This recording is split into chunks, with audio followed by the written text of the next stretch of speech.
Running top 10. So what are we doing? We are waiting for...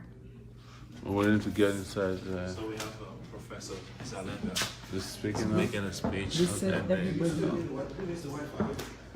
So we would like to connect Green Lion. That's the so right. Yes. Taking back. Talk to our people. Taking back action. We are taking back Nigeria.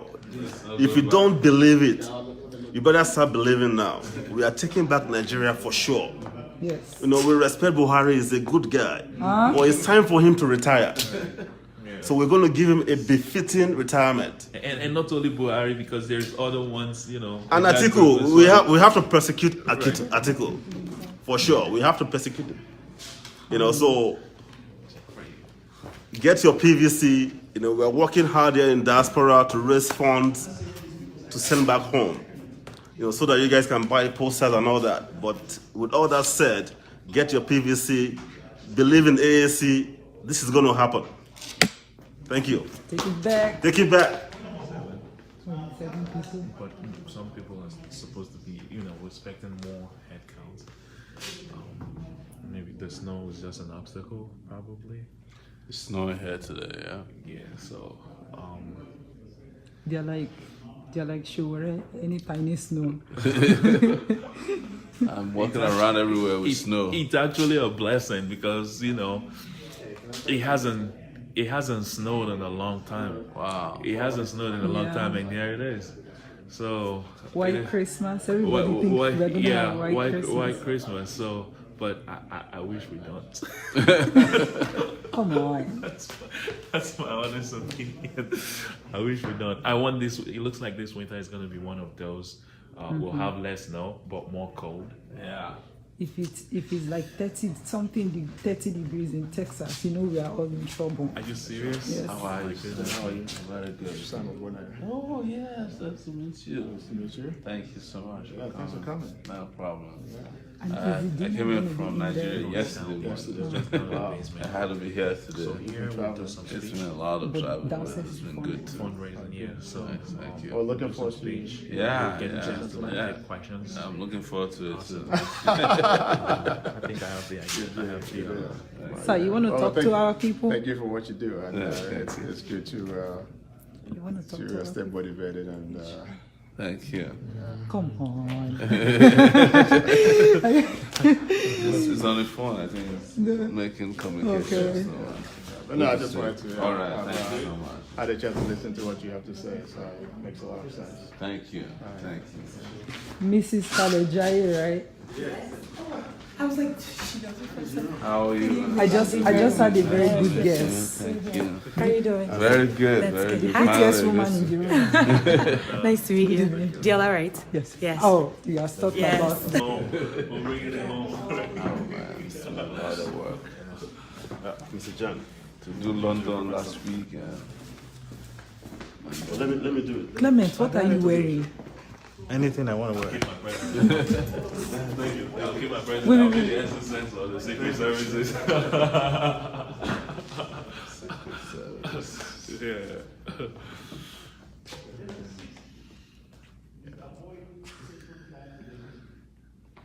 So, have you been to Minnesota before?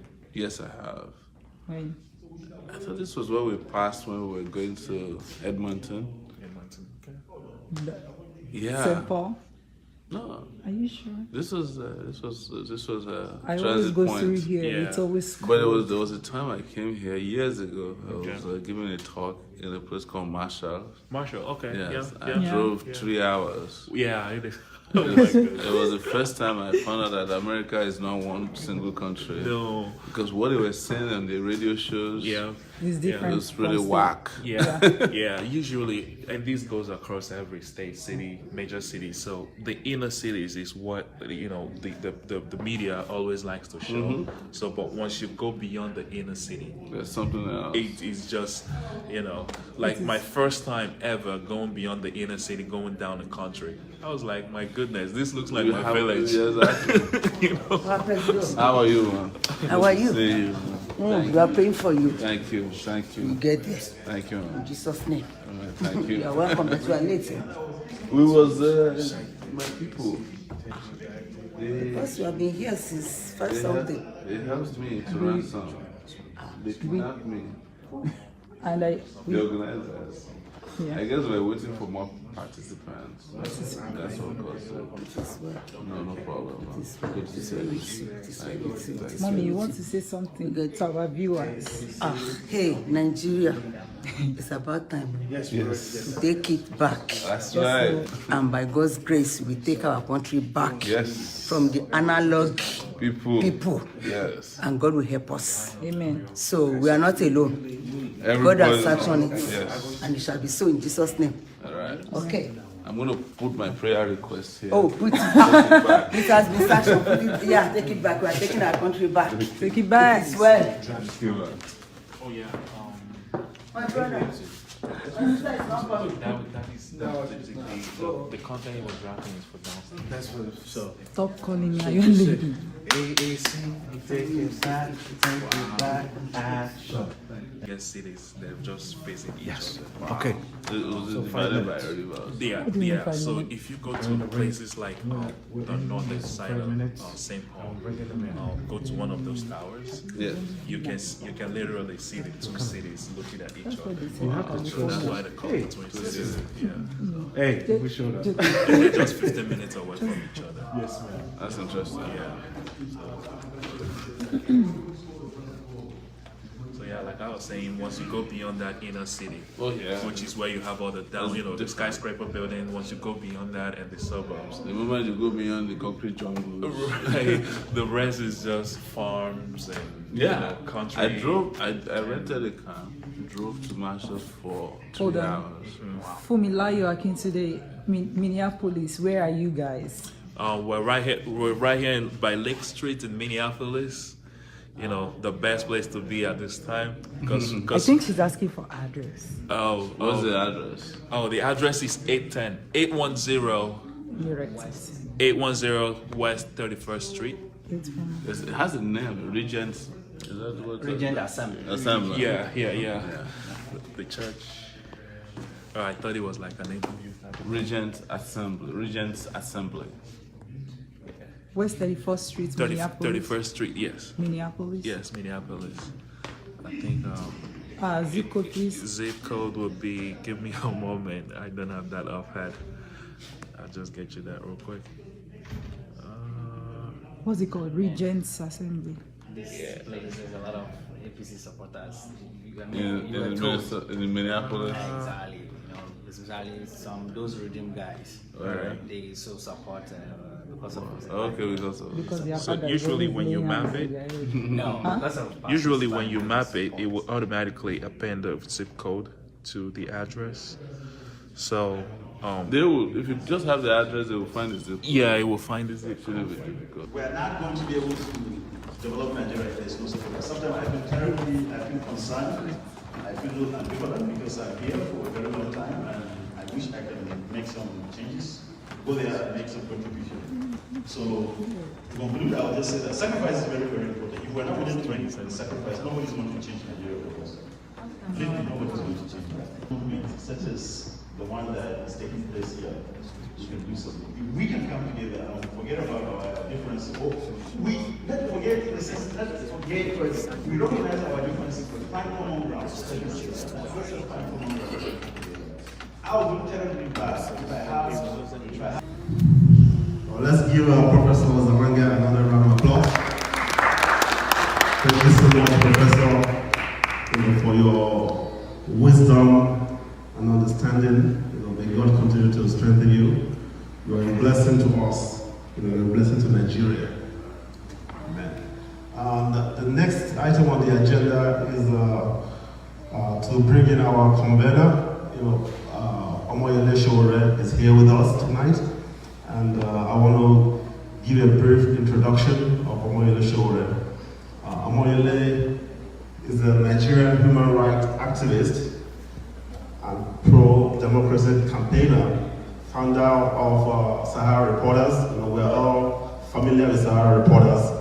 Sowore is the humble founder of Sahara Reporters, and is also a presidential candidate, you know, for African Action Congress in Nigeria. You know, he is the single threat, you know, to President Buhari and Atiku in this upcoming election. A wonderful man is behind us here. Let us welcome Mr. Omoyele Sowore. AAC, take it back. Action. AAC, take it back. Take it back! Action. AAC! Take it back. Take it back! Action. That's all you can do, really? AAC! Take it back. Take it back! Action. Louder, guys! AAC! Take it back. Take it back! Action. AAC! Take it back. Take it back! Action. AAC! Take it back. Take it back! Action. AAC! Take it back.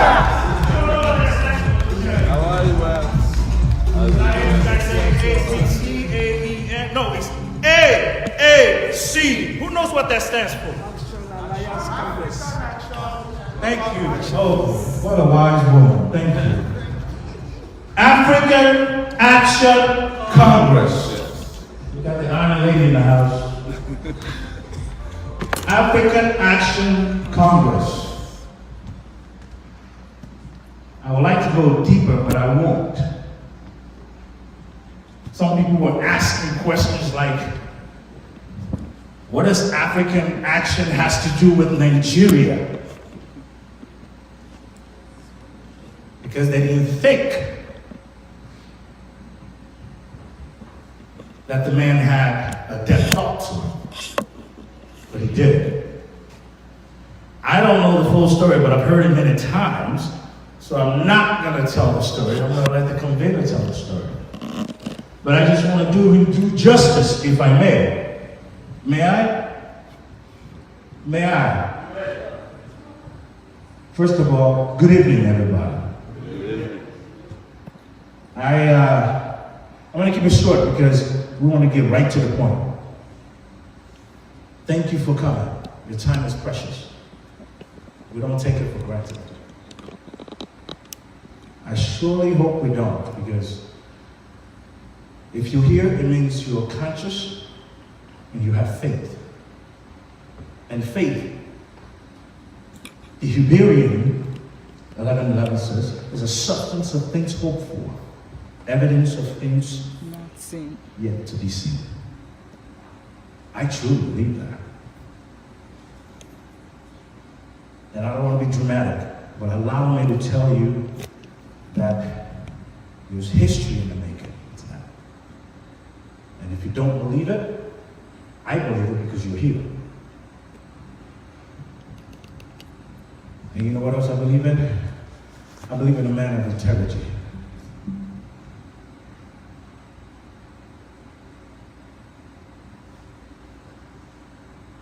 If you know what integrity looks like, it's that person that you can trust with your life, your children's life. And that's who Sowore is. At least from the people I've gotten to know in a very short time, like Kenny College, he's always very shy, but he's a giant at heart. I've gotten to know him very short. Then there's Deji Akomalafe, well-respectful people in the communities. The story Babadeji likes to tell, I'm going to steal it from him. He was my mentor. He was the first person I met when I came from Cuba. And I heard that this man was going to put his life on the line. What he's been doing for 30 good years. When I say 30 good years, and then Babadeji would tell the story that if it wasn't for him, he would be a millionaire right now. If it wasn't for the course that they had together that changed his ways. So, without further ado, I'm thanking you guys for being here to welcome him. The man that can actually do something for us. And I believe a wise man says, when duty calls, go, thou must let the young men say, yes, I can. And that's what I've seen with this man. We did some amazing things in SoCal and NorCal, but Omoyele Sowore is the one to help us go back home. I want to go back home. I heard someone say, me too. I want to be able to go back home. I have 3 kids, and I sometimes wonder, sometimes the gibberish of things, the jargons, I don't want to go into that. The jettisons, the things that makes us irk. So I believe in this man tonight. There's so many things. Did I touch somebody's heart? It means in English, oh wow, my dad used to say, there's no way you can translate sometime in Yoruba into correct English, grammatically. That means there's a million tales. Am I close? A million tales in a book of Kobo. What is Kobo in English? A penny. Yes. Thank you. I want to make sure I get it right because I see a lot of intelligent people here. So without further ado,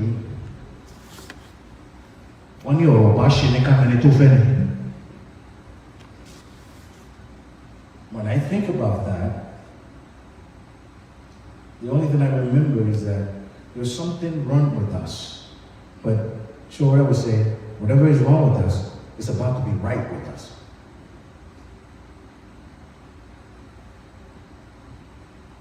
I would like to introduce the convener of AAC, African National Congress, because it's not just about Nigeria, it's about our heritage. And he's here, and he's got more to be said that will bring us to the understanding that this can happen and will happen. But he can't do it alone. He can't do it alone. Please help me welcome, with a great applause, Omoyele Sowore.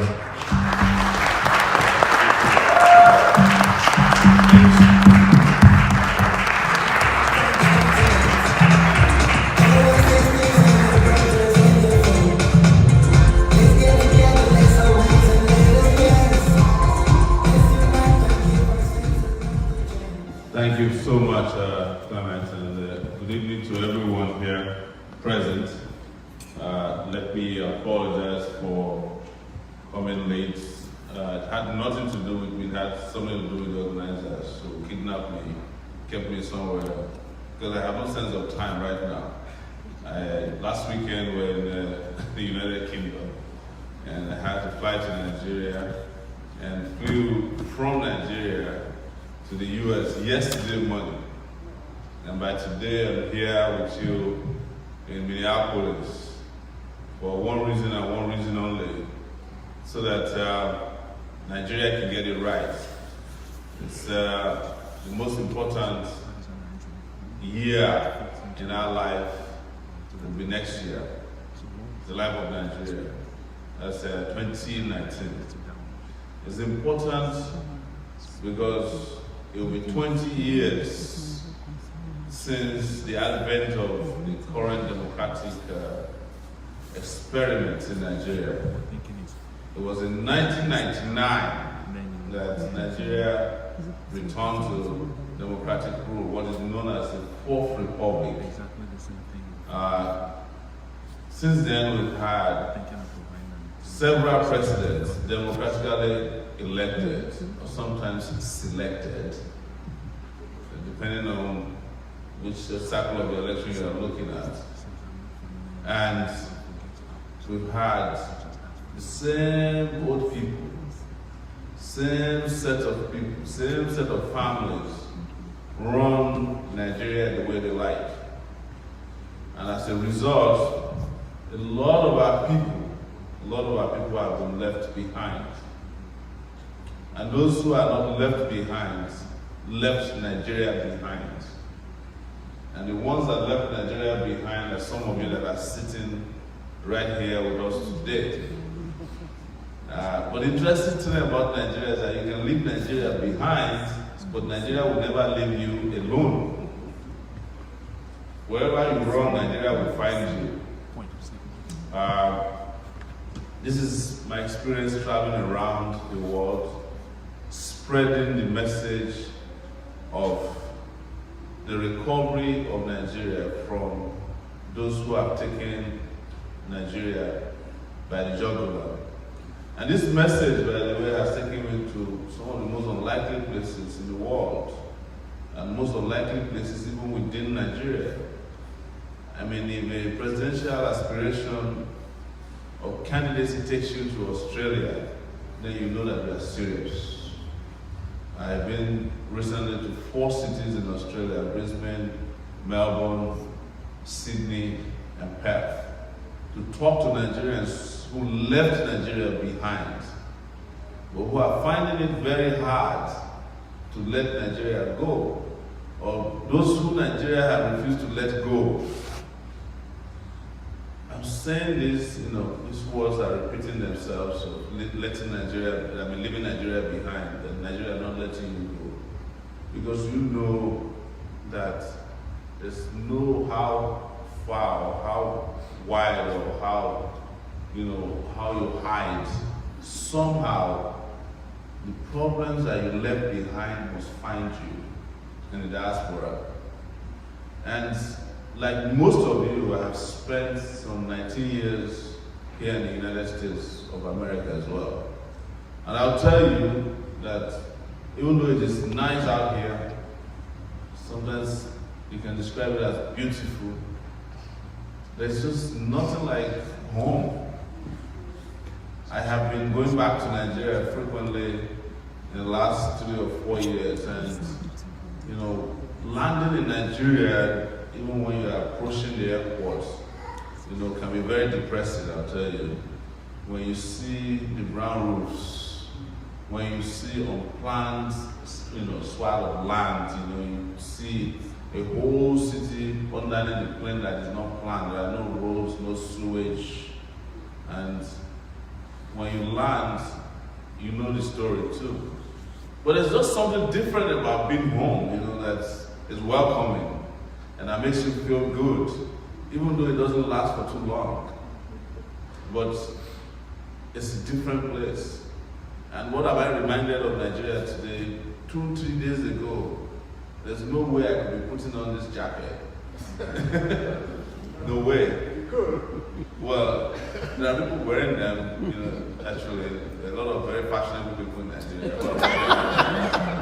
Winter jacket. I don't know how to do it.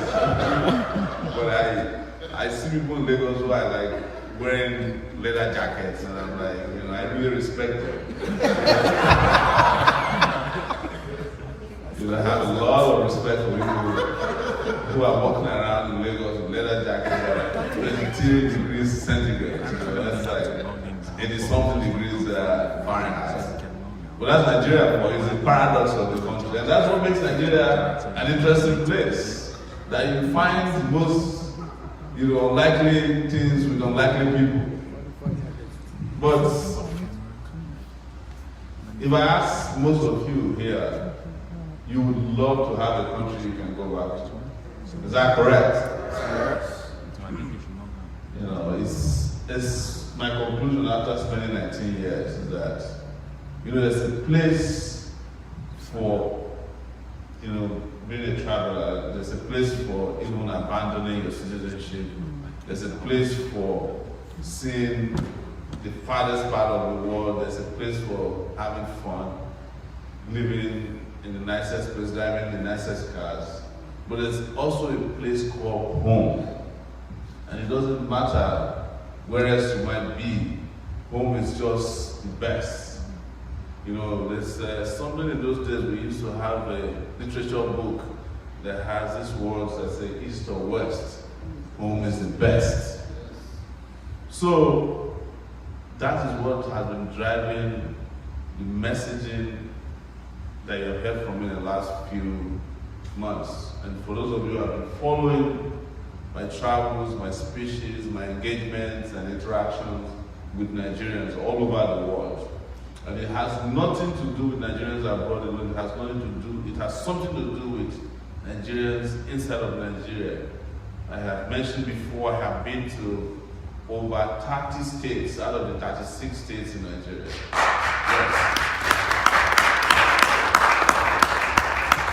And one of the things I realized traveling in Nigeria are two major things. Is that most of the people governing Nigeria don't know the people of Nigeria. And they don't care about them. That's number one. And most of Nigeria, the country called Nigeria, is not governed by anybody. That's the truth. The country is just there, is on autopilot. People are responsible for how the place is governed. Most communities, cities, villages, and towns are responsible for construction of their own roads. They're responsible for the schools that their children go to. They're responsible for sanitation. They are responsible for their own security. In fact, a lot of houses, even in the cities, are local governments by themselves. Considering that you have to provide your own security, you have to provide your own water, you provide your own electricity, you provide school for your children, you are responsible for security, even on the streets. That's how Nigeria is. And there are no signs in my 30-state visit in Nigeria that people are even trying in government to make life better for Nigerians. And there's nobody who know the stories more than you do, those of you abroad. You see, you'll be surprised. The moment you get into Nigeria, you know less about Nigeria than when you're outside Nigeria. If you want to know the real happenings in Nigeria, just stay outside. The moment you walk into Nigeria, you will not get the news about Nigeria.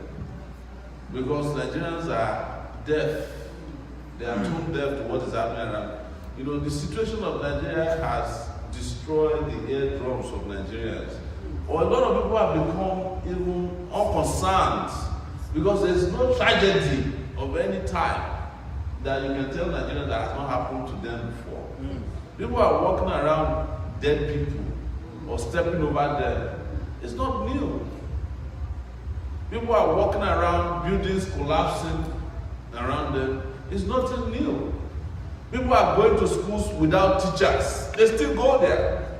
Workers are going to work without pay. They still go there every day. People go to hospitals that have no doctors. They don't stop going to the hospitals, hoping that doctors will one day show up in these hospitals. But it's not enough to tell you the stories because you hear them. As I've often repeated to Nigerians abroad, we know what is happening because we are the Social Security Department of Nigeria. We are the ones helping out. In fact, we made a finding recently, this was about last week with our team in Nigeria, that apart from oil, the biggest source of revenue into Nigeria is the Nigerian diaspora. And it's about to surpass oil now because we are not selling oil at the rate we used to sell. But we are sending more people outside. So the more people leave the country, the more money we get in terms of revenue from the diaspora. And we have a robust and amazing diaspora community all over the world. And I've been to a few of these places. I've been to Italy, I've been to Spain, Australia, I've been to UK twice, been to South Africa, because I've been to several cities in the US. And what is interesting about us is that we are the ones that has become the life wire of a lot of communities where we live around the world. There was a place we went to in Australia, and the people there, I think it was in Perth, kept saying that if they have not seen a Nigerian doctor, they don't trust that they will get the best form of treatment. That is in Australia. Nigerian doctors performing wonders. One woman told me that, oh, I'm not going to go to the hospital until my doctor returns back from vacation. And she was asking me, I hope nothing happens to my doctor because she's on vacation in Nigeria.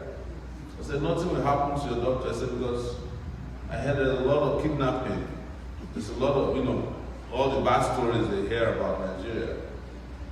But the story is the same for all of the professions around the world.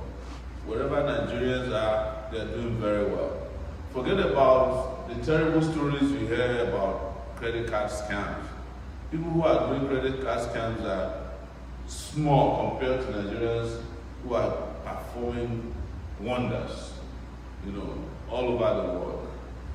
And we have reached a point where these Nigerians are asking, when is it that we can go home and even support our country? And a lot of people want to go home. In fact, a lot of Nigerians who are abroad want to go home and provide free services at home, but they have not had a country that they can go back to. And it doesn't look like there's any plans to create a country that they can go back to. Because no matter how nice I would like to describe Nigeria to you, things are not nice at home. I'm not scaring you. Right? I am not scaring you. The country is in shambles. In fact, I have not been to any other country in the last 8 months, and I've traveled a little bit within Africa and outside of Africa that is as terrible as the way Nigeria is being governed. But if you walk into Nigeria today and you turn on a Nigerian television authority, they will be telling you stories as if Nigeria is some El Dorado. You start looking out of the window and wondering if you're in Nigeria. The propaganda that the political parties are telling in terms of what they claim is happening in terms of development, you have to constantly be looking out of the window to say, are they talking about Nigeria? It's gotten to a point where they're even going out to steal development projects in other parts of the world and putting them on Facebook and claiming they are happening in Nigeria. It is how shameless the leaders of Nigeria, I won't call them our leaders because they are not our leaders. It's how shameless the leaders of Nigeria has become. But there has to be a time in the history of this particular country that we must all take a decision. We must reach a breaking point regarding Nigeria that says, look, enough is enough.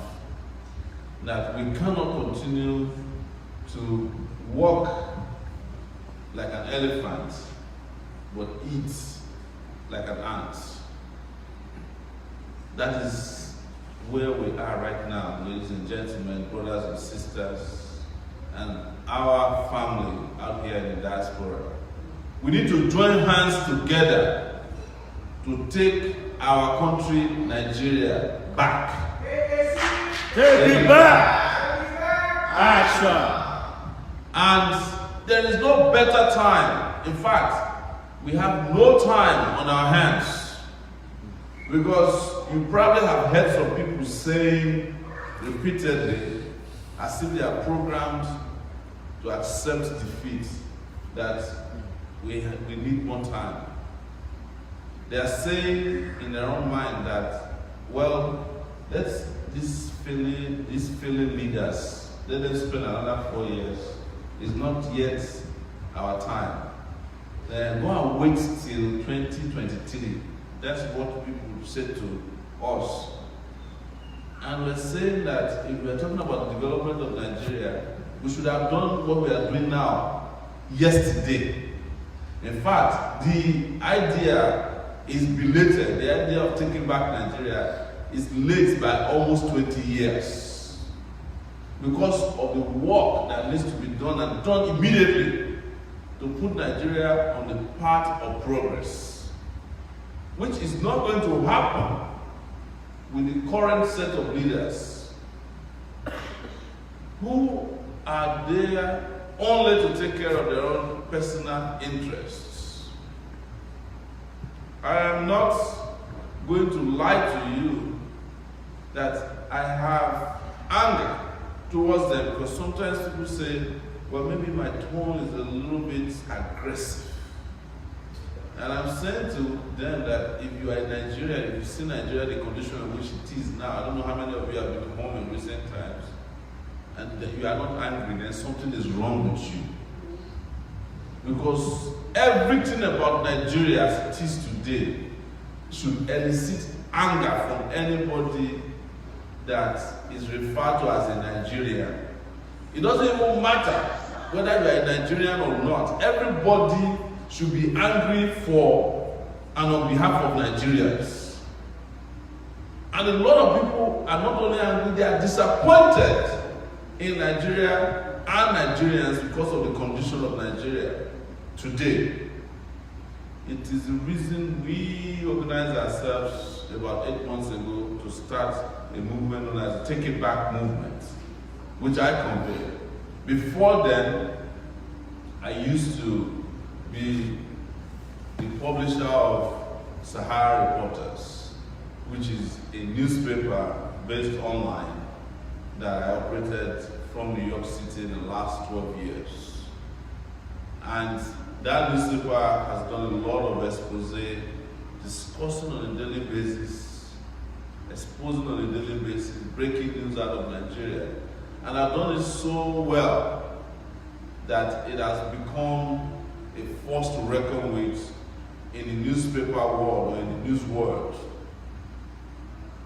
In fact, if you think what Jim Costa of CNN did to Trump the other day, it was a big deal.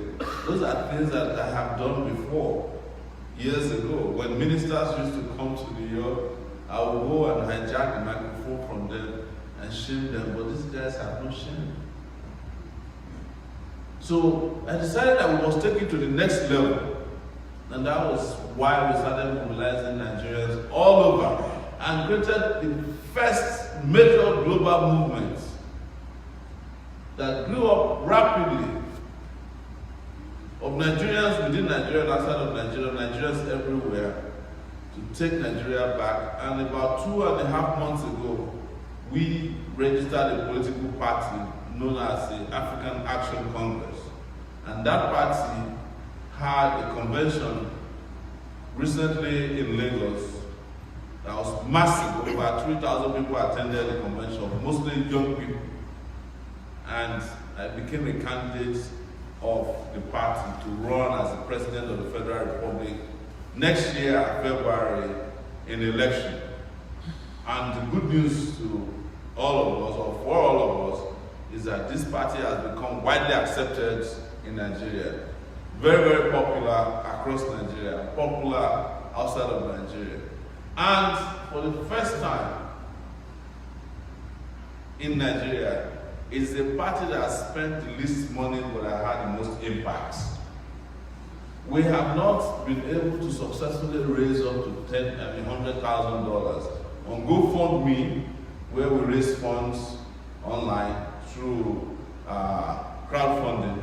We have only raised, I think, $96,000 as of today, right? But the political parties against which we have been fighting are parties. One of them, in Port Harcourt, gave each delegate $5,000 to vote for them. About 3,000 delegates were in Port Harcourt. Abubakar Atiku, former vice president of Nigeria, who eventually became the presidential candidate of the People's Democratic Party, as they call it, but in Nigeria it's referred to as Papa Deceiving Pekin. Yes. Or President Muhammadu Buhari, who is the leader of the All Progressives Party, also spent billions. They have already spent billions and put aside even more. The All Progressive Party, by the way, is referred to as the All Present Criminals, APC. These guys have money to spend, money that is stolen from our people. But we are just around begging for funds. But within such a short time, ladies and gentlemen, we have become a force to reckon with across Nigeria. We are a nice highway, you know, and as I was going, I think there were trains as well. Everything, you know, so why would there not be people who are proud to live in rural areas if they can find whatever they want? Roads, railway, water, electricity.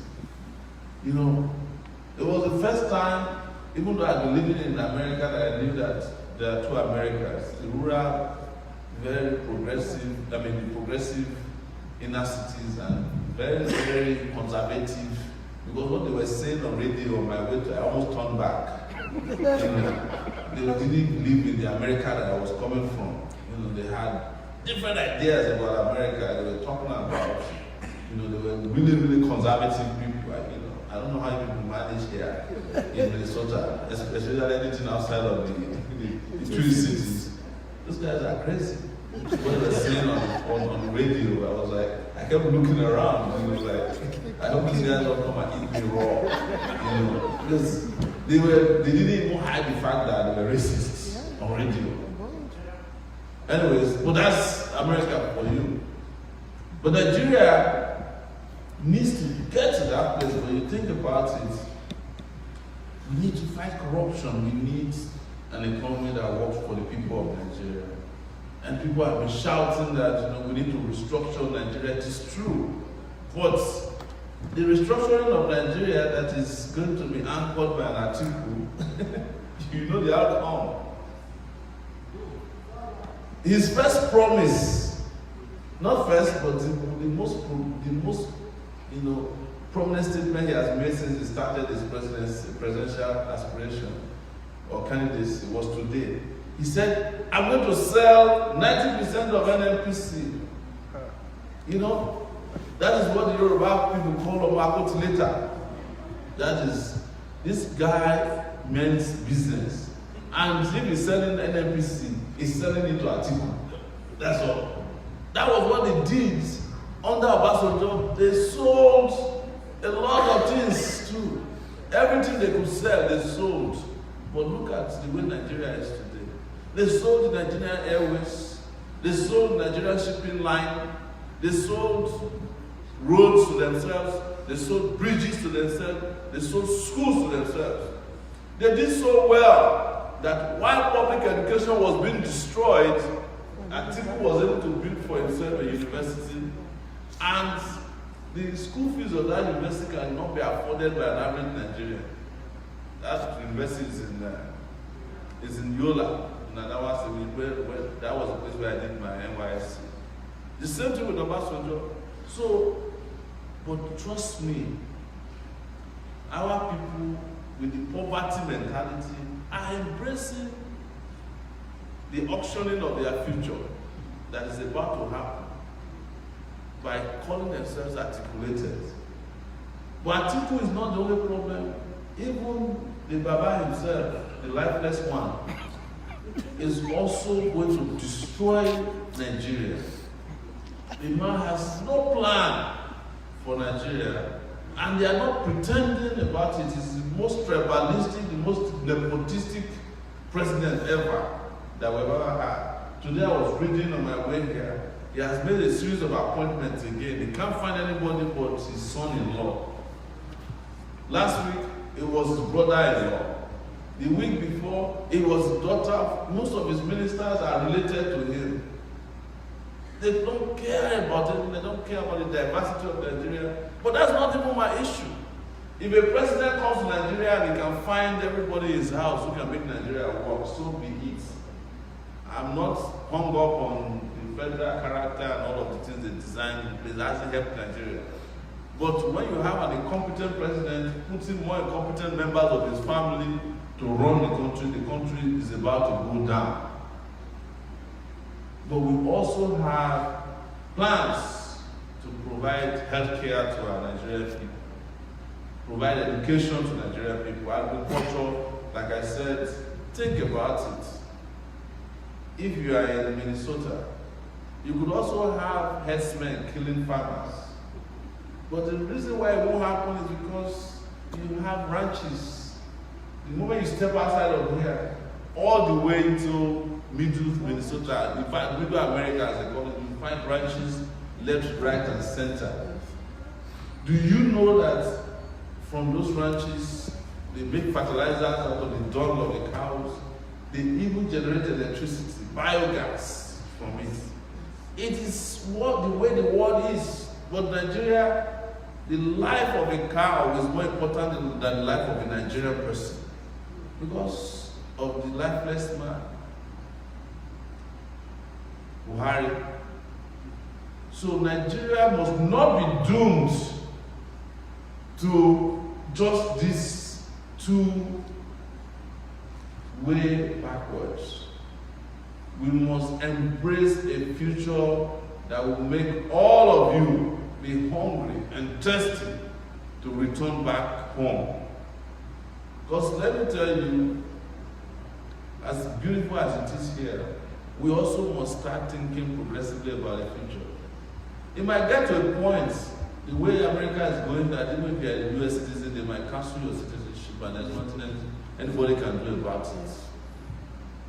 I'm serious. With the way they are going about it, little they have been able to get away with since Trump came into office. Don't overrule the fact that one day you might find out that everything that you have as documentation might become null and void. Because at the end of the day, it's their country. Even those of you who are citizens who are naturalized, there's a chip by the back of your American passport that says you are from Nigeria. There's no question. There's no question about it. Go to Atlanta. The Homeland Security and the agriculture people, they know when the Nigerian plane lands. They are looking for Indomie noodles. I'm telling you, they don't mess with it. Pull you aside. Did you bring Indomie? You're asking an Oyinbo, how do you know about Indomie? He says Nigerian people now, people always bring in all kinds of things into the US. We are the only people treated that way. I'm serious. Because, why? It's because of the way they see us at home. It's the way our leaders treat us. That's the way other people treat us outside. Because they look at it, who is going to defend you? Something happened to me on my way back from Australia in Dubai. Anytime I carry, hand luggage and it's much, airline will say to you, check it in for free. In Dubai, they ambushed me. They were weighing hand luggage and collecting. They made me pay $170. I've never had to pay for hand luggage, and I've traveled a little bit far and wide. But you know why they do it? Because they know it's Nigeria. They will never try that with an American, because you do it to an American, you are not going to get the business anymore. But they know that Nigerians have no defenders of their interests in their government. If you ask, when you get home, and you go and tell the Nigerian official that this is what they did to me in Dubai, they will ask you, who sent you to Dubai? I must go to Dubai. Why didn't you stay? It's the response you get. It's a programmed response. Because they are not working for you. They don't even understand that there's a sense of protection that must happen to their citizens, wherever they may find themselves. I mean, imagine people who will not even help you process your passport. Why would they care about what happened to you outside the country? You can hardly find, and I've never had the luck, I don't know if anyone of you ever had it, to call a Nigerian consulate or embassy and somebody will pick up your phone. That's never happened before. You go to New York, most of them are watching home movies in their offices. If they are helping you process your passport, they think they are doing you a favor. In fact, the corruption that's in Nigeria is also there at consulates everywhere you go. They bring it here. The Nigerian house in New York has the same problem Nigeria has. Half of the building is without electricity. But yes, Nigeria, because they haven't paid their electricity bill. Yes, I know this because I live in New York. So it is just what makes us angry. And it must make all of us angry. But the anger that we have, it's time to channel that anger into something progressive. And the thing that is progressive that we must do must also be revolutionary. We must do what Nigeria has never done before. One is to vote for a Nigerian leader irrespective of their religious or ethnic affiliation. The era of zoning should be permanently abandoned. The era of words, who do you worship, should be permanently discarded because they have used those things to divide and deceive Nigerians over the years. We have had very great Christian leaders. The moment they get into office, they don't even know Christ. We have had great Muslim leaders. In fact, we've had fanatical Muslims. The moment they get into office, they don't know Muhammad. We need a Nigerian leader who is going to work for the Nigerian people, whose only religion is the service to the Nigerian humanity, whose only ethnicity is Nigerian person, and not Yoruba, Hausa, or Igbo. Because Nigeria has had all the ethnic groups produce leaders. They don't even remember their people. In fact, what I know about Nigerian leaders is that the moment it is time to steal, they have no ethnicity. Yes, at that time there's no Igbo, there's no Hausa, there's no Yoruba.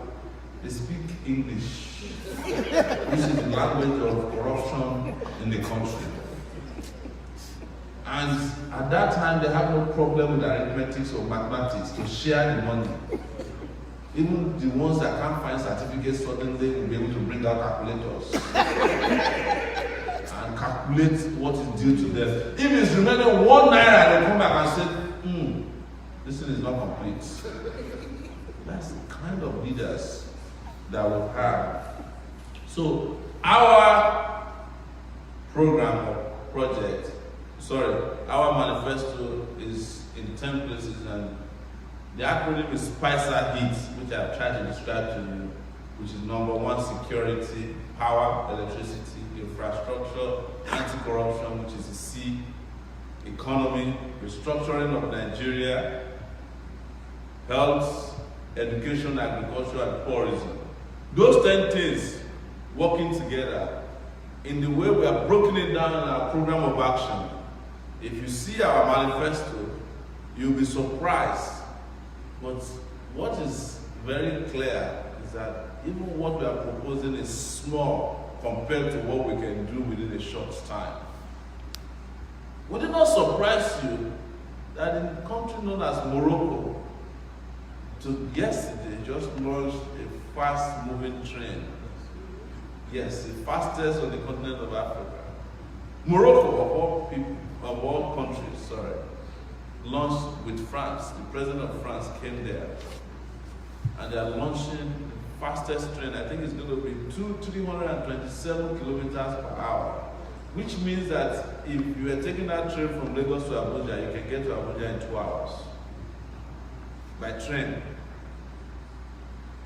Those of you who follow me, you should go and watch a video of me in Lagos entering the fastest train in the world, which moves at 13 kilometers per hour. And it's the dirtiest thing ever. The windows are blown out. In fact, I don't know how Nigerians take suffering. Because they were inside, they're sweating it out. You know, and I'm looking at them and like, at what point would they push you to a point of no return?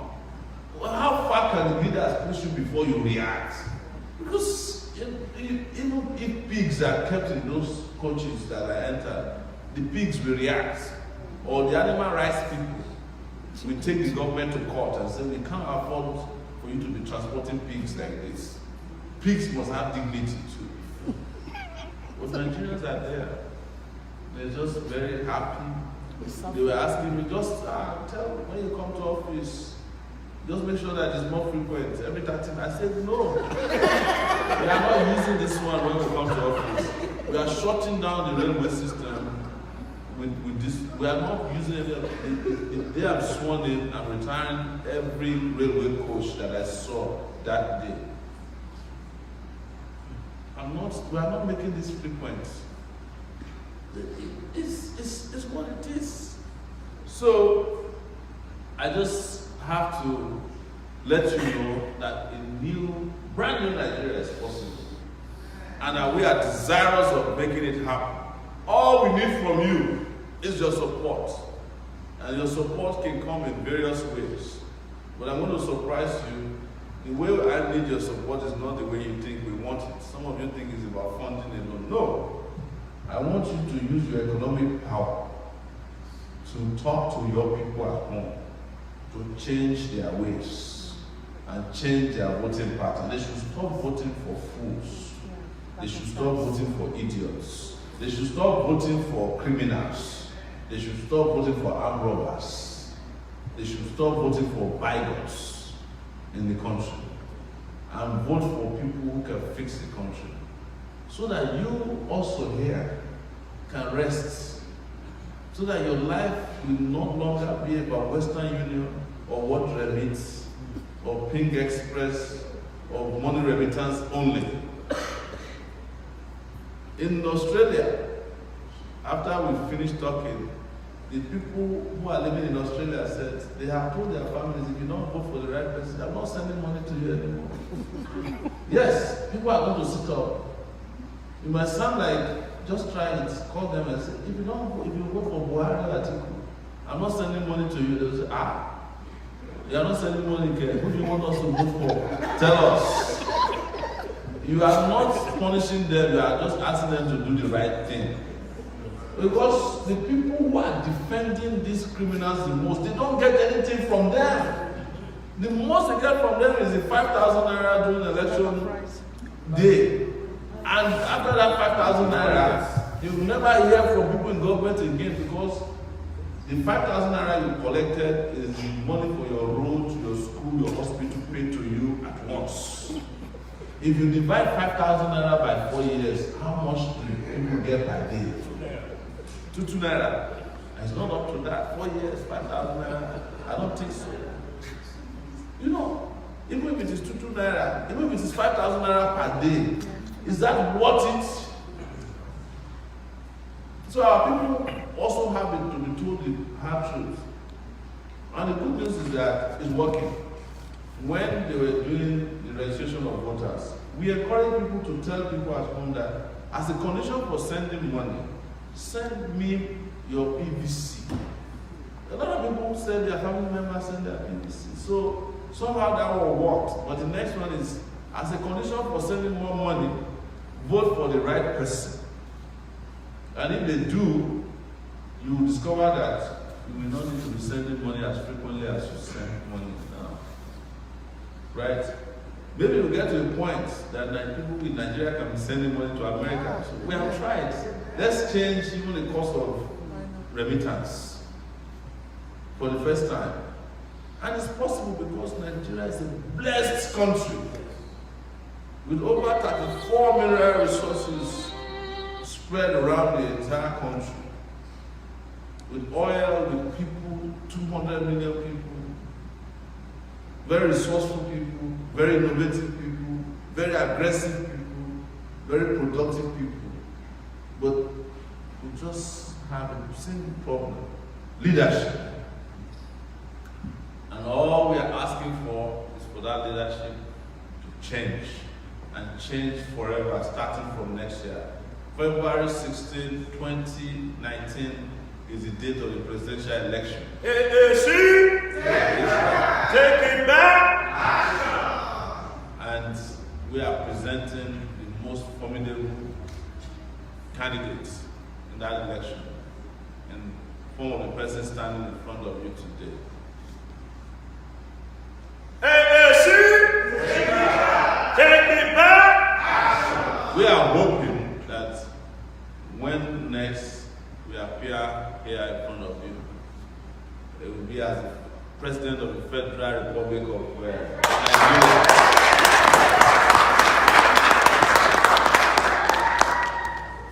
And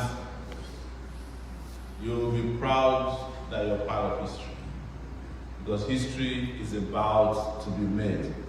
Thank you. Thank you so much. AAC! AAC! Take it back!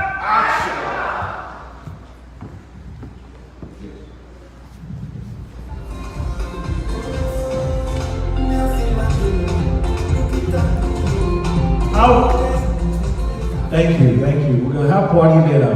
We get party downstairs. So don't leave yet. Didn't your heart burn inside of you to hear him speak? Oh, don't worry. We'll take questions. We'll take questions. We're gonna move into question time, and we ask you not to leave. We have food downstairs for you. We have to feed our people, right? We don't go places without getting fed. And the good stomachs help us think better. There's questions downstairs. Yes, I'm sorry? Questions downstairs. Yes, we're going to have personal questions downstairs as well. But we want to engage you here so you can ask questions. Please keep it short. This man time is pretty expensive. But we're going to take 2 or 3 questions at a time. And please listen to everyone else who have asked questions so we're not repeating questions. We can keep it to a minimum of 1 short sentence. He's very intellectual enough to answer most questions in a combination way. So the mic is ready for you guys here. And then we're gonna engage some more downstairs. We're gonna have a one-to-one where we can have music and talk. But at the same time, as we're here, we're asking for your support. The company have said we need economic support. We need people support. We are the people we've been asking for.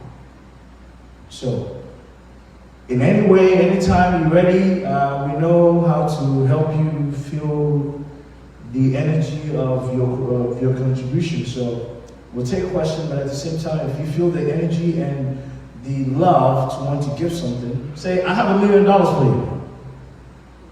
Why not? That is why we're here. We're not afraid to say that. I'm not afraid to say that because I believe in this. And when you believe in something, it was Dale Carnegie or Andrew Carnegie who says, no one cares what you know until they know how much you care. It works for me. If you're talking to me, you want to convince me of something, you need to show me first that you care. Because if you don't, you're wasting your time. The Iron Lady says, hurry up. So I'm going to hurry up. He's going to be going around, Galea is going to be going around taking your questions. And please, let's make it a good question session. So questions? 2 questions. The first, the lady here. Okay, when the situation back there, there's no violence, no votes, and we don't know the election's gonna be rigged, they counted by 1, so that's like, how do you do that? How do you fix that? That's the number 1 question, But the question is, they want to know if you're the next presidential election, like, which we vote for, good luck. could open, I will try. When do you start to fix the country? Because right now, I've seen Nigeria like is dead and gone. How do we bring it back to life? Because I just came back and it was really, really simple. Thank you. Another question? Yes. Okay, thank you. Thank you very much, sir, for your time. And I sincerely pray that God will grant your efforts with success. Amen. This is my question. Even though we are very few here, but I believe that we go back and spread the gospel to others. I remember when the President Obasanjo was the president of the country. He was in New York or so. And some reporters asked him about the coming election day. That, what does he say about it? And Obasanjo said, well, I know who is not going to win, but I'm not going to tell you who is going to win. And this is the election that is yet to be conducted. So my question is, what plan do you have regarding the rigging of the election? Thank you. Let's do one more before you respond. I believe that. I'm sorry. Good evening, everybody. My question is this, Mr. Sowore, because I've been telling my people back home, because I'm tired of Western Union, Remit, MoneyGram, everything, I know, it's not that I'm trying to say I send a lot of money. Sorry, people, but, but the issue is that if you have compassion for people, it's just like the lecture that was delivered to us. If you have this sense of humanity in you, you will be outraged at all these things that you are hearing. Recently I checked on Sahara Reporters, and they brought out this like a small video whereby a patient was on oxygen for 2-3 days, and the oxygen ran out, and the hospital just decided to let the patient go just because of oxygen. That is ridiculous. We need to. I'm sorry, I just feel so outraged with all those situations. So the question is that, I called some of my people, they say, oh, we don't know him yet. And I also watched some people asking questions, they say, oh, we don't know him, what are the things that you are putting in place for people to really know you? Because we are tired of all these old cabals. They need to go. Thank you so much. Thank you. I will answer with your question, and that is part of the reason we are here today is to be able to be known by more people. I will say that within 8 months, the name recognition has grown fantastically, and it is not as if people don't know us. It just happened that they know and love the oppressors more. Otherwise, even when you don't know, you seek the knowledge of what you don't know that can give you deliverance and liberation, right? But Nigerians, some of them, not all of them, are in love with their oppressors. So much that they keep singing and talking and embracing and praising their oppressors. But of course, our job is to reach out to those who don't know. Because it's not just about me now, it's about the political party. As a matter of fact, when the ballot is printed, it doesn't carry my name. It carries the logo of the political party, which is AAC. But of course, people love when they understand who the person is they want to vote for. But guess what? In the history of Nigeria, nobody has traveled within such a short time as widely as we have done, or reached as many people as possible who are out there looking for information on how to make Nigeria a better place.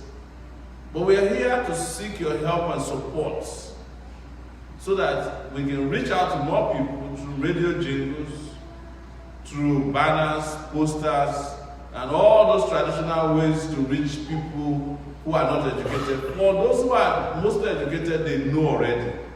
and they're embracing and interacting and engaging with us. For those who may not have known, the people in the diaspora have done a fantastic job, and for this I want us to give our people in the diaspora a round of applause for that great job they're doing of calling people. I know of people who call an average of 40 people per day or a week to introduce Sowore to them, to introduce AAC to them, and introduce Paisa Hit to them. That's a program of action that will wipe out poverty in Nigeria. So it's a lot of work, but another thing you should also not discountenance is that it's also a strategy by the political parties to keep saying, oh, we don't know him, we don't know him. But when you ask them, what about Sahara reporters, the guy, oh, we know him because we have touched all of them, the thieves, before, with Sahara reporters. I'm just saying it is not always true that they don't know. But Nigeria should not be doomed to knowing only 2 people who are thieves in the country, who have stolen their future, who have destroyed their past and are planning to destroy their future. So please help us by supporting us with funds, support us by calling family, people at home, spread the message. And the good news I can report to you as we speak here today is that with the little we've had in terms of resources, the newspapers, even in their regular polling, newspapers are now coming out and saying, oh, if you talk about Buhari, Atiku, the top person is Sowore. That counts for something, right? And this was made possible by you. But we have told them that we are #1 because something is about to give.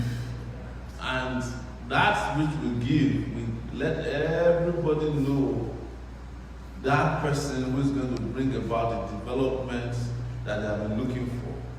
The better Nigeria and the best Nigeria that they have never seen before. And we'll make that happen as soon as possible. The question about rigging, sir. You see, I have covered election a lot, and that means that I've covered a lot of rigged elections. In fact, the first election that I covered as Sahara reporters, I was able to get the result of the election before the election held. That was the election that brought, yes, I published it. That was the election that brought Yaradua to office. There was an election that they held, I think, after that, in which the ballot papers deliberately did not carry numbers that could have distinguished each of the ballot. They had, all the ballot papers had the same numbers. Nigeria's ability to rig must surprise God, you know. They did that one. After that, as we follow them around, the electoral process has improved because of digitalization and, of course, technology. That is why they are no longer carrying ballot boxes anymore. The one they are embarking upon now, they no longer tamper with the results. They do what they call see and buy. They hang around at the ballots, at the polling booths or polling units, and they offer cash to people to buy their votes. And whichever party offered the most, in fact, in the case of Ekiti and Osun State, it got to a point where it became a bazaar right in front of the polling booth there. PDP will give 5,000, APC will say, well, I make it 6,000. PDP will make it 7,000, APC will make 10,000. Right there. But guess what? All of this will fizzle out as well because a lot of Nigerians are wiser now. And the party that had the most money in 2015 did not win the election, which was the ruling party then, the People's Democratic Party. So, what I want to say as a final answer to that is that an election can only be rigged if the people are willing to be rigged out of their future. If Nigerians determine that they cannot rig their election, nobody will be able to rig this election, and we guarantee you that the number of people who are showing interest in this election has never happened before. there are over 12 million new voters that have just joined the voters' roll now. And from the analysis we are getting from them, they are angry young people who are ready for them. The highest number of votes that a president of Nigeria has ever won election with is 15 million votes. That was Buhari. So if you have 12 million people already who are waiting on the wings to vote and who are not ready to sell their votes, all we need is just maybe another 4 million votes and the election will be over. And I can tell you that nobody is out there, the Nigerians we talk to, not many people are planning to vote for these people. They know. Of course, you will hear the stupid argument that, we know Sowore is the one that can do it, but where would they get the money to win the election? Where would they get the thugs to rig the election? Where would they get the assassins to kill people?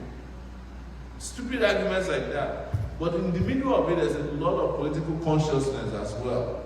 And part of the reason why we are encouraged is that the diaspora is fully involved in this, in bringing about their own experiences and education, and even anger and frustration at the system.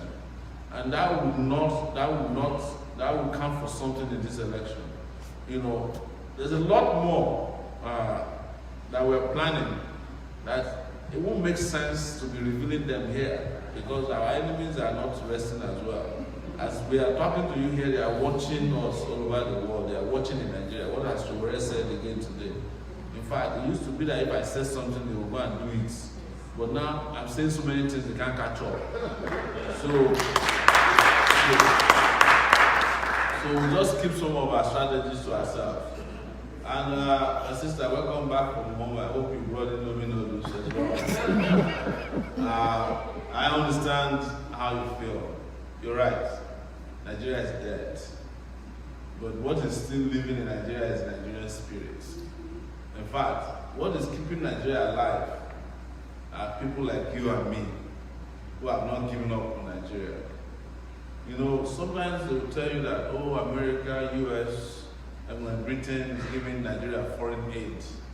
We did a calculation, I think it came out 3 days ago. America, in the last 3 years, only supported Nigeria with $700 million. Do you know how much we send home? 50 billion naira is what we send home every year. Through official channels, when I mean official channels, Western Union, MoneyGram, World Remit, Ping Express, TransferWise, you know, and the most important one, help me take it home. You know, that's the most powerful money transfer system, the one you go and do at the airport. If you add everything together, we're probably talking about $100 billion every month. So we have a stake in that country, and you raise the question about where do we start from when we get in there. I'll tell you, there's a lot of small things we can start with that will make Nigeria surprise you in few months.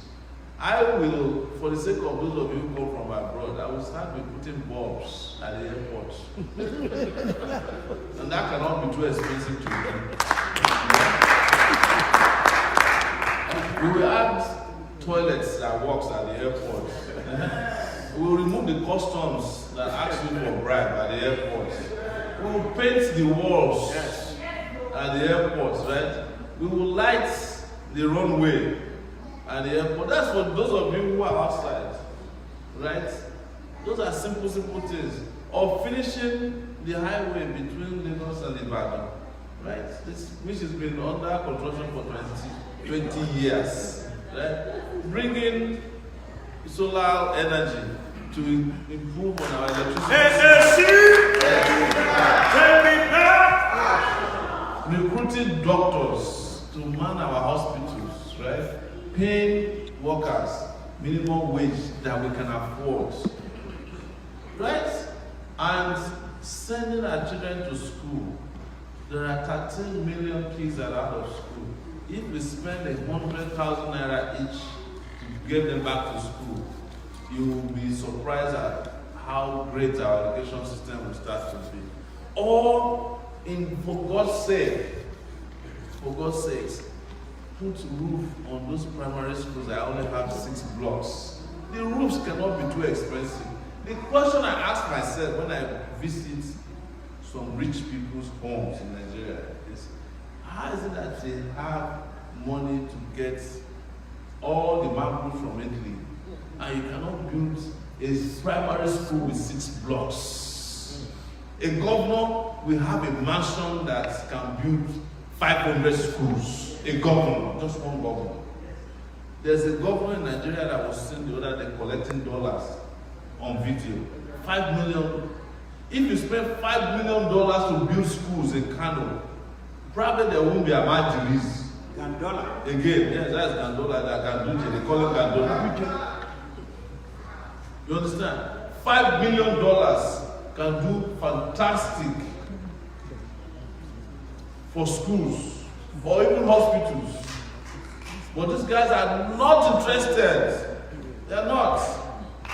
So let's start from the small things that can be done in weeks, months.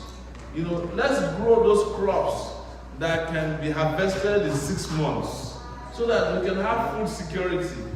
Corn don't last 6 months to grow anymore. Tomato don't last 6 months to grow anymore. Grow crops everywhere you can find arable lands. Bring in tractors instead of SUVs for big men so that they can be tilling the land. Irrigate the land. These are simple things that can be done. It is part of what is driving me crazy, right? When I go on the highway in Nigeria and you find huge traffic and you find out that it's just one small crater that causes traffic. And can't this be filled overnight? It can be filled overnight. You guys live here where America, I see that all the time, they say this road is under construction, it will be done in 2020. You get there by 2019, the thing has been finished. It's as if they deliberately give you an impression that it will last for a long time to be finished, but it's done half of the time. In Nigeria, we don't even need, sometimes it's just to fill the potholes. That cannot be difficult to do. But when you have a country where police will hire somebody to dig the road so that they can use it to slow down past drivers to collect bribe, you might think it's a lie. It's not a lie. They deliberately cut off the roads in Nigeria, policemen, so that they can collect bribe. We saw it when we were traveling around between Port Harcourt and Warri, in the road they call East-West Highway. Everywhere you see police, you see a big hatred. And the guy was driving and said, it's police that dug into it. It's the policemen that dig the road. Because that's the only way they can collect bribe. So, and most importantly, to have a commander-in-chief of the armed forces that is commanding the armed forces. Not all these generals who are promoting terrorism because of their own personal interests. The reason why Boko Haram is flourishing in Nigeria is because having generals are making a killing out of the prolongation of the war. I've challenged them several times because they know that I know these facts. That's what I do. I report on them. I know all of them. I know how they do their deals. They don't want Boko Haram to end. The day Nigerian army wants Boko Haram to end, it will end. It's the same Nigerian army that ended the war in Sierra Leone and Liberia cannot fight common Boko Haram. You are wondering where is it that Boko Haram is getting arms from, and Nigerian army cannot get arms to fight back. So this is the situation, my sister. It's not as difficult as they make it sound. You know, when they want to press panic buttons in Nigeria, they tell you that Nigeria is a complex country to govern, right? That's very complex. It's multi-ethnic, it's multi-this, it's multi-that, it's multi-complex. It's a lie. The question you should ask yourself is that if the system is so complex, why is it so easy to steal from it? It's not complex anything, but you have people who don't know what they are doing, who have no intellect, they have no capacity, they have no capability. You leave a country of 200 million to them, people for them to govern. They cannot govern it. They can't, some of them cannot run a McDonald's shop, and you ask them to govern the country. You are killing yourself, and that is this kind of blind alley that Nigerians want to walk back into with this set of leaders again by claiming that, oh, there are only 2 political parties who can win an election. Who told you there are only 2 political parties who can win an election? It's not true. They don't even have structures. When we went to run, they only have retail outlets for buying and selling elections, for intimidation and harassment, assassination of people. Those are not structures. We told them, right? You see, sometimes, you know, we have a lot to say and there will be no time. And sometimes we have plenty of time and there's not much to say. Someday there will be time and there will be a lot to say. But that will be in the new Nigeria. So let's take before we take the next question, I'd like to take a moment to recognize one of our rewarded guests. And I'm going to ask Prezzo because he can talk all day, I'm telling you. So please keep it short. And the next question, please keep it short. We're not trying to not take questions, we're just trying to get you to where you need to be, and we want to eat. I'm hungry, and I'm sure he's hungry. Minnesota Institute of Nigerian for Development. Mind. She's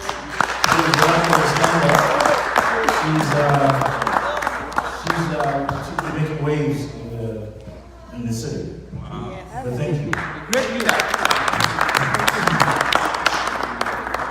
Would you like to say something? Please. Probably, I'm going to save my comment. Wait, since we might have a little time downstairs, we'll go down. What's going on with Mike? A little bit more. Is it not on? You can give no, not to this her one. Give her the mic.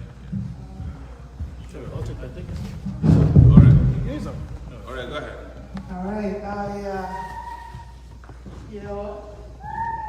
when I got this invitation, I think one of your colleagues came to one of our meetings and spoke to us briefly about your visit, and we said, all right, I brought some of my cabinet here to kind of listen in.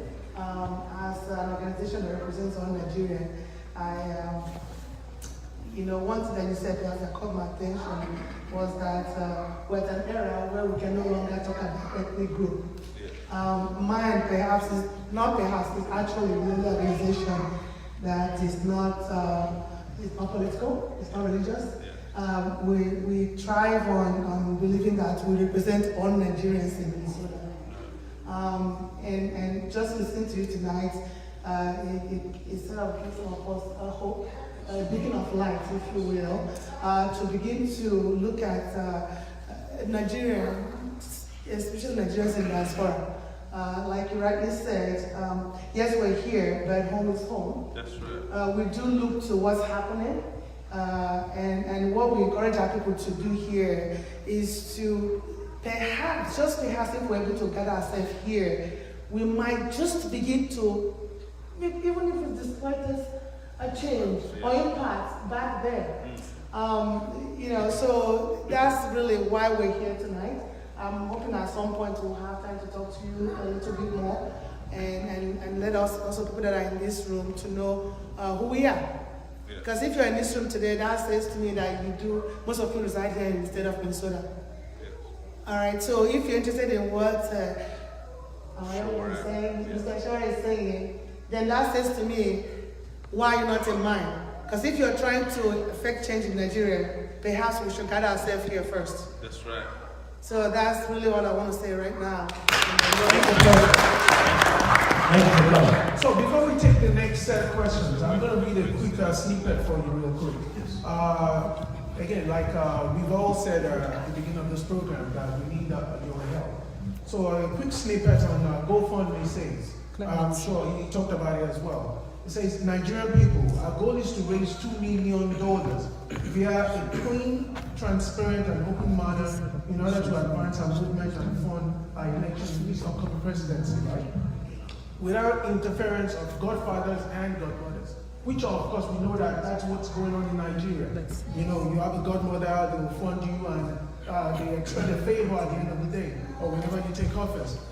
But this is not what we're planning. We're planning a clean fundraising where you give from your heart. So this is where I come in before the next set of questions. So we're going to start the fundraising right now. I know we've spent a whole lot of time here listening. Thank you so much for everyone that been talking to us. Thank you for the question, the Q&A session. We have food and refreshment downstairs, but now my time has come to actually get money from you folks. So I need you folks to dip your hand in your pocket and let's start raising some money. I see. Thank you, Mother. She's writing us a check. That's an action movement. So that's an AEC. Please clap for her. Thank you. We'll be taking your question, but in the meantime, please consider dip your hands in your pocket. And yes, and this is the last set of questions. And I want to just let you know that once he's done here, he's got to be up at 4 a.m. on another flight. So to Chicago, and then after that, Ohio. So if you just write us something, we'll come. Like my brother said here,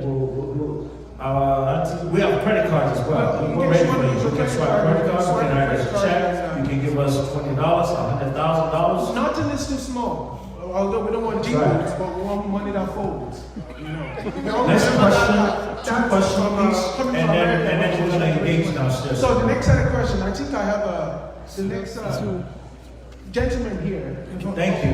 Thank you so much. A round of applause. We have $200. Thank you. Thank you, man. Thank you. Thank you. All right, the next question. Let me take him, then I'll. So my question goes that those parties, they've been institutionalized, they've been there for long. And I've been seeing there's a lot of awareness coming from young people too into this present election cycle. I would have felt that, is there any talks into coming into formidable opposition to be able to rout these people? Because I wonder, and also if the AAC has been able to go to the nooks and corners and have formidable grassroots candidates. The aspirant for Oyo State, Akinosh, my friend, I'm even surprised why, with the spirit of Akoka, we have enough, why I'm not seen daily with you.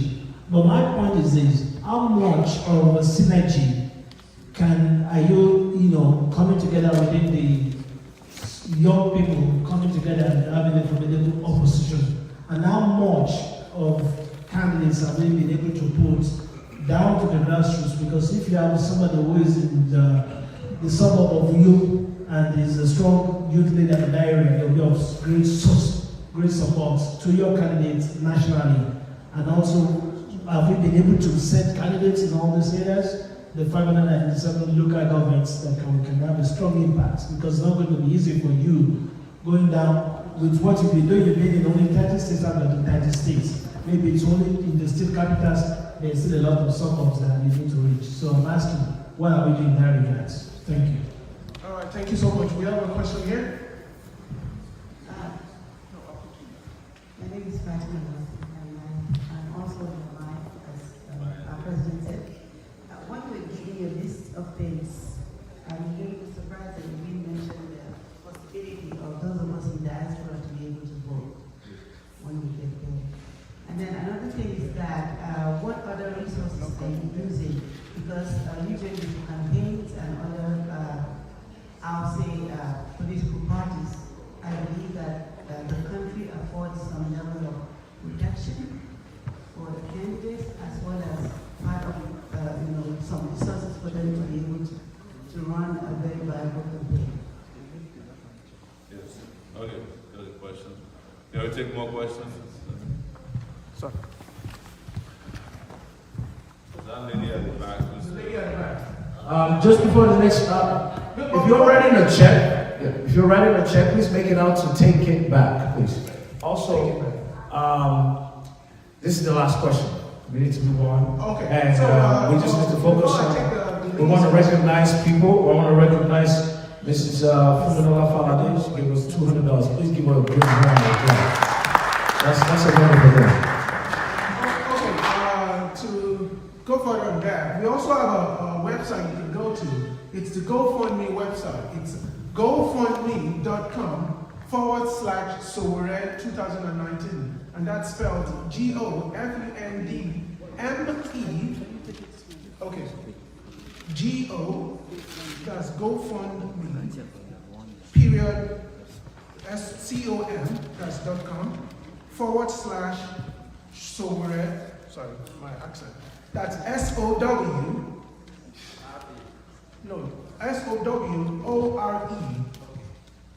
2019, 2019. So you can make donations on the spot, and I have a gentleman calling me for a check. Thank you so very much, sir. Also want to recognize Madam Masi Adenike Ajayi. Thank you, Mas. She donated $150. Please give her a round of applause. Also, Mr. Wale. Man, if I butcher your name, you can sue me.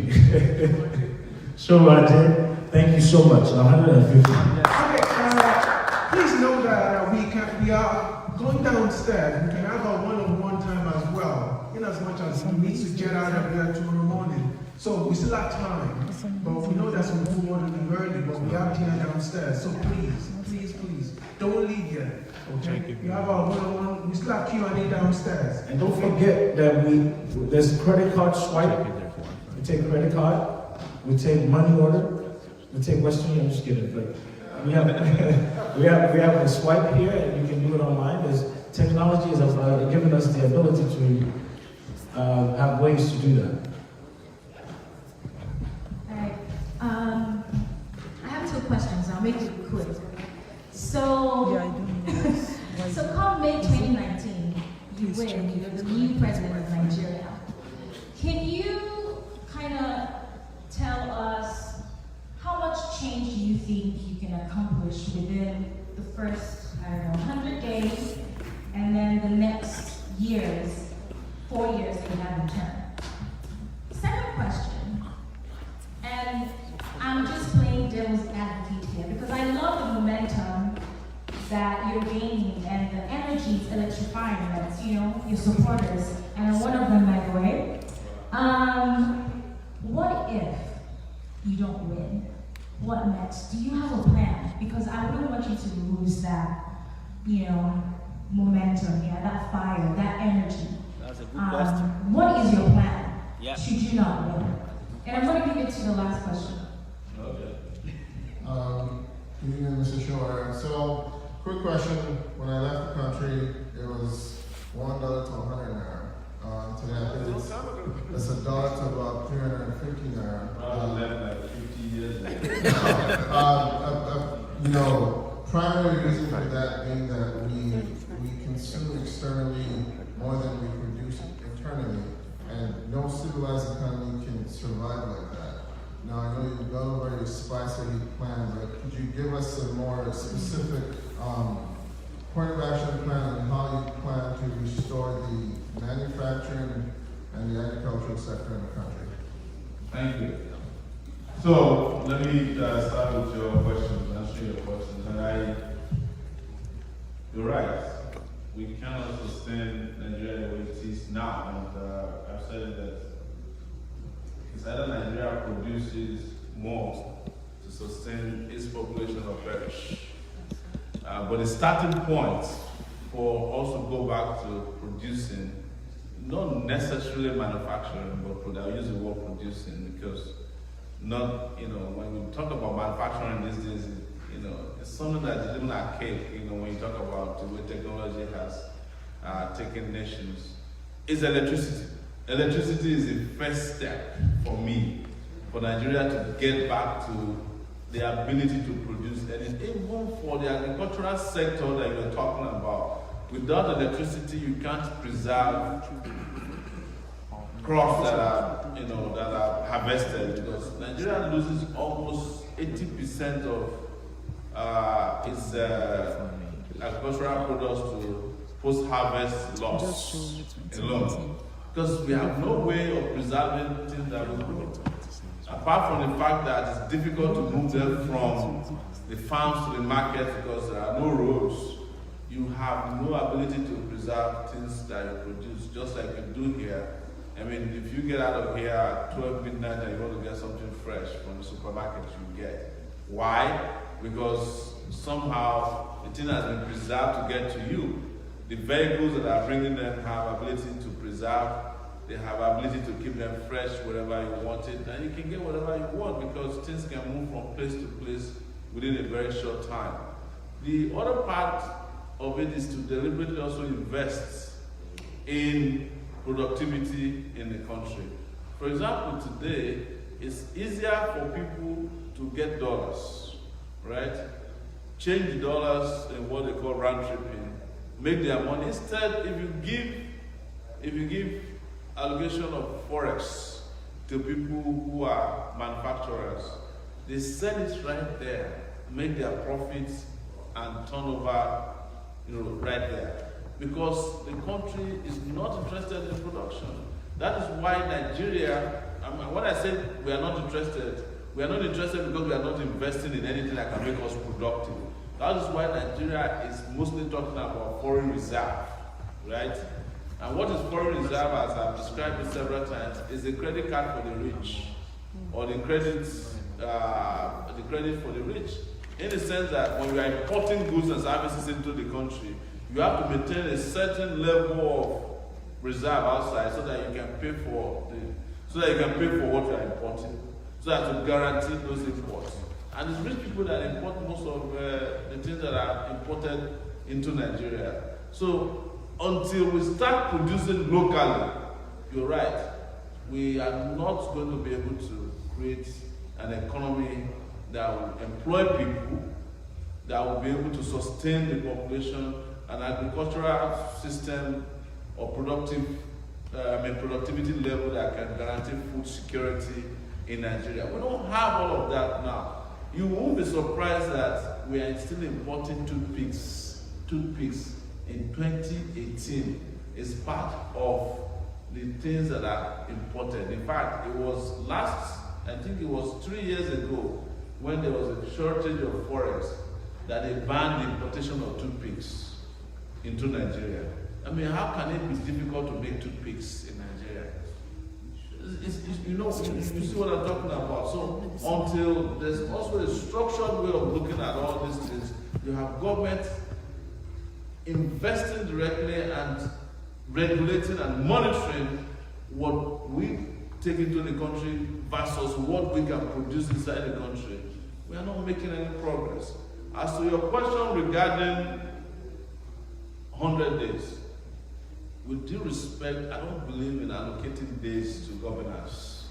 Because when you are elected to govern the country, you are not elected to govern on a quarterly basis, 100 days in office. It's part of the archaic way of governance.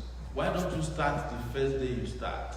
Start the day you are sworn in to start doing things that needed to be done. For example, I want to declare a state of emergency in the education sector, in the health sector, from day one. Absolutely. There's all the sectors in the power sector, energy sector, so that the country will take it seriously that the new sheriff is in town. Yes, and he's not waiting for 100 days, because what killed this current regime of Buhari was that they waited 6 months before they even appointed ministers. So by the time he appointed the ministers, the country has already entered into a recession. Nobody was in charge. Until today, nobody is still in charge as far as I'm concerned. That's the problem.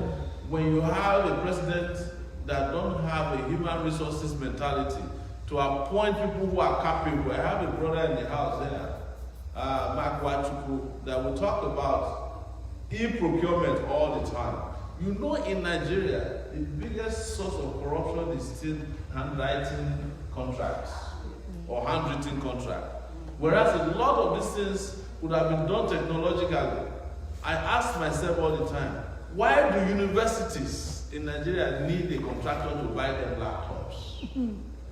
When you can go to a shop across the street. In fact, the university where I teach here, the college where I teach in New York, I buy my laptop from the university store.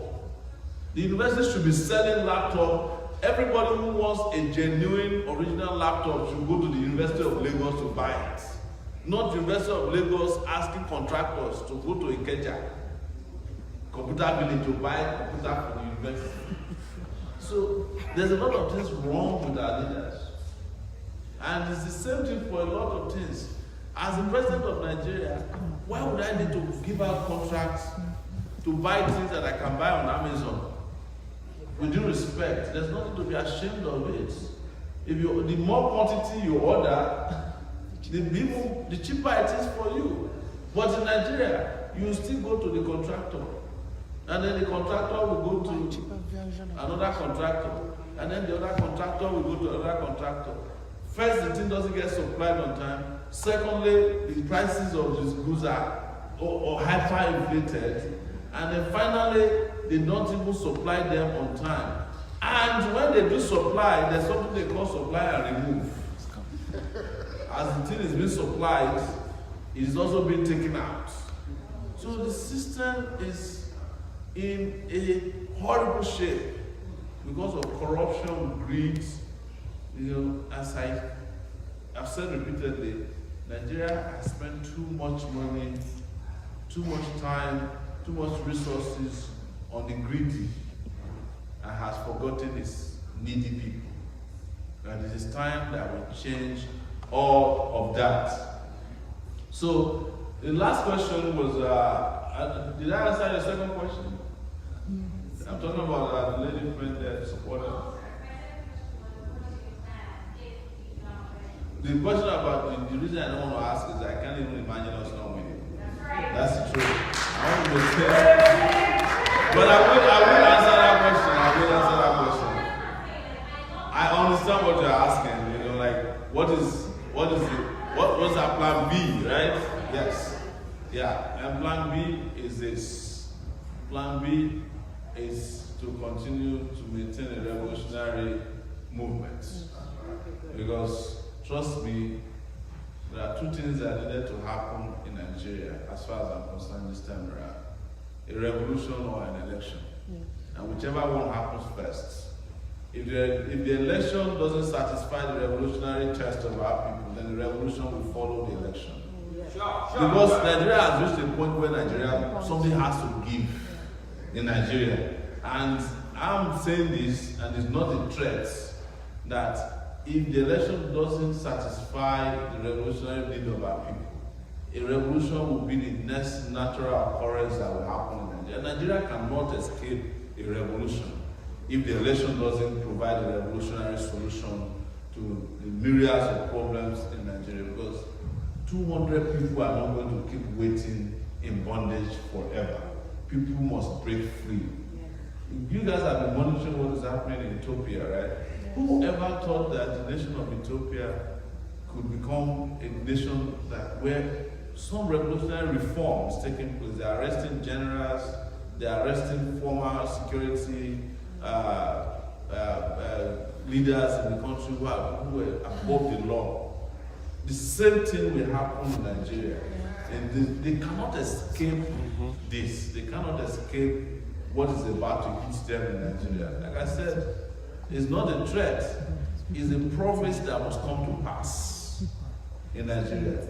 But it's to continue to build this revolutionary movement and continue to preach that the kind of revolutionary change we need until those things are met. There are conditions that must be met before we can rest. And I can tell you, guaranteed, that this is something I've done for 30 years. I've evolved over these years, starting from the University of Lagos, where I was part of the pro-democracy movement that brought an end to military rule. And I will continue until Nigeria finds its feet. Even as president, and I'll say this as an icing on the cake, I will be an activist president as well. So I'm not just going to be president and be satisfied with being a president. It has to take a lot of dimensions, and a lot of them are going to be very, very activist in nature. So I'm not looking to win the election and settling down into office and doing what the old people are doing, which is, just welcoming visitors, traditional rulers today, religious leaders tomorrow. I won't be doing that with due respect. If you're a traditional ruler, stay in your palace. If you're a religious leader, stay in your place of worship. Let the president do his work. My work will be on the road. It will be turning the country into a construction site. And I will be a supervisor day and night until Nigeria achieves the best as a nation. That's the promise I'm making to you tonight. You can hold me to that promise.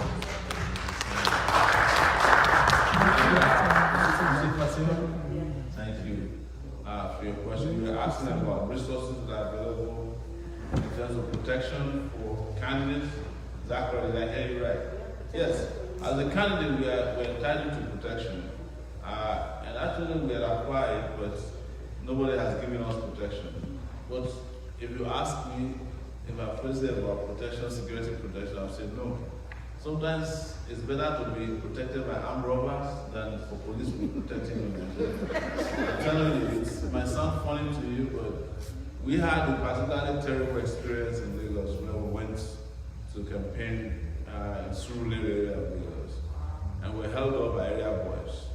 But the guy who invited us, who was one of our candidates for our party, had 6 mobile policemen armed.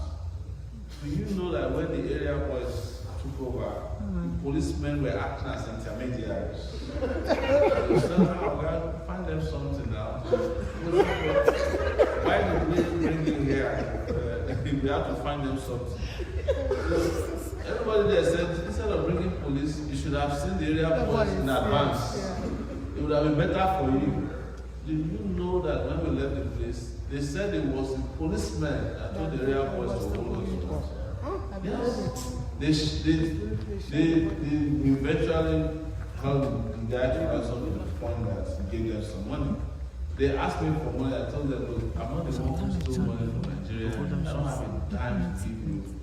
I said, if you are sleeping here today, I'll stay here with you. But I don't have money to give you because I didn't steal. I'm trying to fix this country. But the guy who brought us, just out of desperation to free us, he gave them money. The police and the area boys were shared money. So I personally don't go to, I don't go with police everywhere. But I'll tell you that in some places it's difficult without some kind of security protection. But you just have to figure out using your own native intelligence. So in ensuring your security, but don't rely too much on any security provided by the Nigerian government for you. It's the people and your conscience are the ways and the best means of protecting yourself. Just have a clean conscience. Don't worry too much about the rest. So, and they don't provide resources for us to campaign.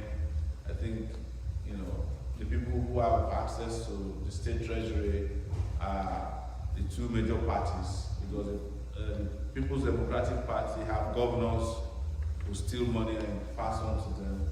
And of course, Buhari being the president of Nigeria has unlimited access to the treasury as well. We are relying on people like you and regular people in Nigeria. We have a Nigerian account too, and people have been donating into those accounts for us as well. In fact, there are people who are donating on GoFundMe and also donating through their Naira account in Nigeria. So many of you have Nigerian Naira account as well. So these are ways through which we have been raising funds so far, and it's been great. It's been great. Our goal finally is that if we can get 10,000 Nigerians across the world, both at home and in Nigeria, which is a small number, to contribute $200 each, we get $2 million, and that amount of money is more than enough to finish off these guys. They might have billions, but they don't have people. Amen. Yes, that's one thing we have found out. And with the little we have, nobody's expecting us to buy them rice. That's the good news. And nobody's expecting us to buy them, you know, Ankara, these branded clothes that they give to them, to, you know, enslave them and put their destinies in misery.